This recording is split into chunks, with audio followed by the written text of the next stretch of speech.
सकाळू उठी कौन कले माँ लक्ष्मी प्रसन्न हेबे ता संगे आउ किछि पूजा विधिर नीति नियम कौन कले भगवान प्रसन्न हेबे सबु आम घरे सुख समृद्धि बढ़िबो से विषय आज सुंदर वीडियो माध्यम केतोटी विषय जानिबा।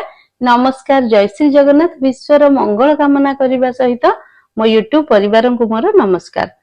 प्रथम कथा है सकाळू जेतेबेले आमे उठिबा सेजरे बसिकी उत्तर पूर्व मुख उत्तर हो किंबा पूर्व मुख करी बसिबा। दुई हाथ पापुली को जोड़ी दबा, मुह धोइबानी पाटी धोइबानी, सेजरे बसी चक्का पकेकी दुई हाथ पापुली को जोड़िकी कराग्रे बसते लक्ष्मी कर मध्ये सरस्वती कर मूले तू गोविंदम प्रभाते कर दर्शनम।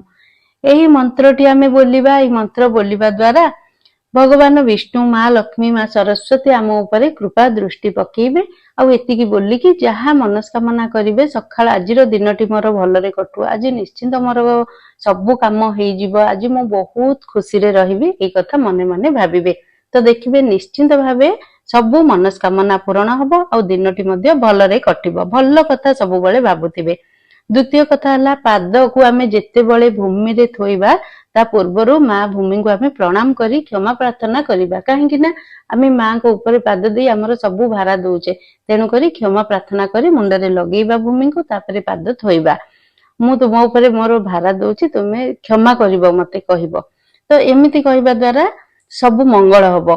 तापरे कोन करिबा आमे जेतेबेले तृतीय कथा बाहर को जेतेबेले आमे जाउचे ना ओळेइबा पई, ओळेइले कोन करिबा पानी नेकी जदि राति रे रखी देइथिबे तंबा पात्र रे पानी, सेई पानी को नेकी छिंचिबे बाहरे। एमति ना आमे प्रथमे जाईकी ओळेइ दबा तापरे पानी छिंचिबा, कि जण जण बाल्टी रे ढाली दियंती सेमिति न करी हाथ रे धरी छिंची देबे। तापरे जेमति धोइबा कथा धोइबे, किंतु प्रथमे पानी छिंचिबे तापरे ओळेइबे कि धोइबे जहा भी करिबे। एमति करिबा द्वारा माँ लक्ष्मी मध्य प्रसन्न हेबे। ता संगे कौन करिबे छोट चौक हो कि जहा रखी छोट हो पछे गोटे झोटी निश्चिंत भाबे देबे पानी छिंची सारिबा परे। सेमति द्वार मुह रखिबा कथा नै। प्रतिदिन रे छोटिया कथाटी एटा करिबे। तापरे कौन करिबे घर सबु ओळा नित्य कर्म सबु सारिबे। ओळी सारिबा परे सरिबा परे जेतेबेले आमे ठाकुर घर को जिबा ना, बासी फुल्ल काढिबा, ठाकुर को पुछिबा, ठाकुर घर सफा सुतर करिबा। करि सारिबा परे कौन करिबा जो आमे सूर्य को पानी दबा को जिबा। प्रथमे आमे कौन करिबा गंगा जल रे ठाकुर को आमे स्नान करूचे ना। तो एइटा गोटे नियम जे प्राय किए जानिचंती कि ना न जानिचंती, एइटा इम्पोर्टेंट कथाटी। कौन करचंती समस्त आमे गंगा जल को कौन करचे सबु बेले तो बहुत बहुत गंगा जल आमे पाइबानी, तेणु करी आमे कौन करचे अल्प पानी रे टिके गंगा जल मिसई देकी ठाकुर को आमे स्नान कला भलिया छिंची दउचे। तो सेमिति करिबेनी, काहेकि ना प्रथमे आमे गंगा जल को गोटे जगार पकेइबा, तापर सेइथिरे पानी मिसेइबा।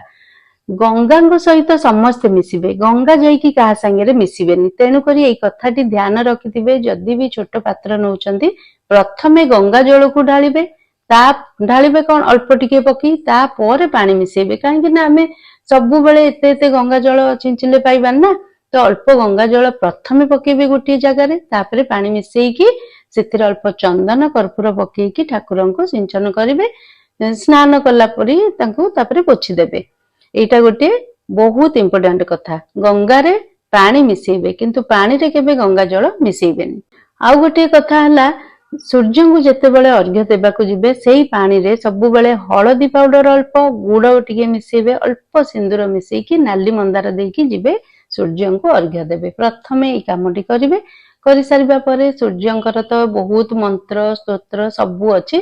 किछि जदि आसुनी ओम आदित्याय नमः 7 थर बोलिबे, नथिले ओम सोम सूर्य देवताय नमः 7 थर बोलिबे, ओम घृणी सूर्याय नमः बोलिबे। सबु मंत्र भी बोली पारिबे। 7 थर लेखा बोलिबा को कोन गोटे 2 मिनिट भी लागिबो।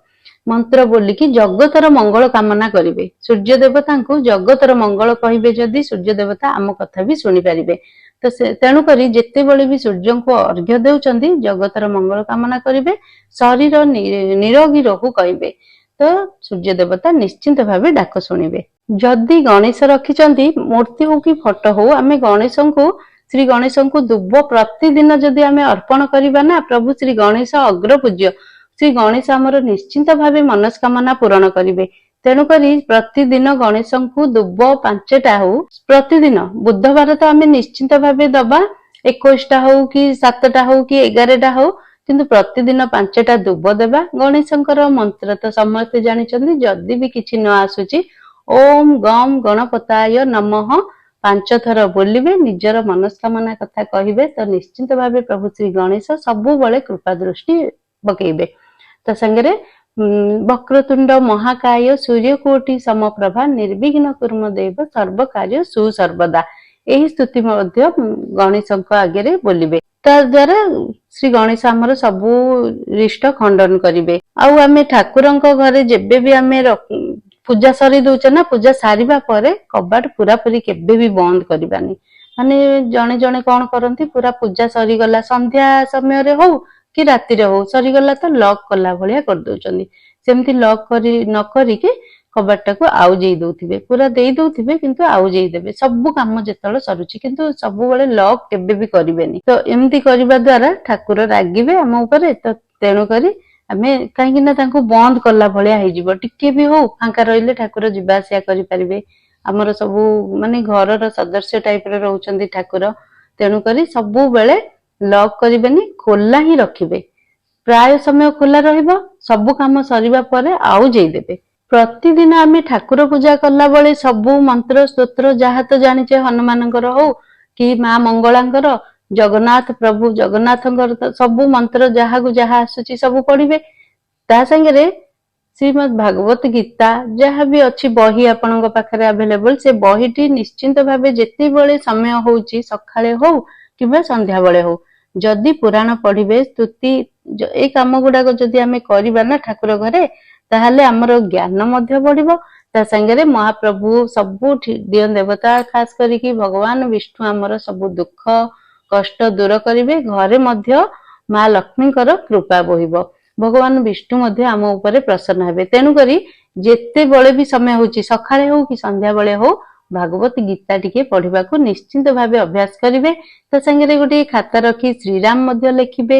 ଯେତେବେଳେ ସମୟ ହଉଛି ହଉ, ବହୁତ ନ ଲେଖିଲେ 108 ଥର ହଉ, 21 ଥର 11 ଥର ଏମିତି ଲେଖିବେ। ଠାକୁର ପୂଜା ଯେତେବେଳେ ଆମର ସରି ଯାଉଛି, ତାପରେ ଲାଷ୍ଟରେ ଆମେ ଠାକୁରଙ୍କୁ କଣ କହିବା ଆସନ୍ତୁ ଜାଣିବା ଏହି 5ଟି ନିୟମ।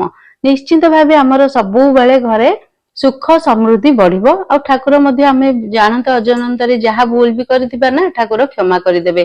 ପ୍ରଥମ କଥାଟି ହେଲା, ଠାକୁରଙ୍କୁ ଆମେ ପୂଜା ସରିବା ପରେ ଏଇ କଥାଟି କହିବା, ହେ ଭଗବାନ ମତେ ଜୀବନରେ ସଠିକ ପଥରେ ରଖ, ମତେ କେବେ ବି ଭ୍ରାନ୍ତି ହେବାକୁ ଦିଅନ୍ତୁ ନାହିଁ, ମୁଁ ଯେମିତି ସବୁ କାମ ଭଲ ଭାବେ କରିବି, କେବେ ବି ଭୁଲ କାମ କରିବିନି।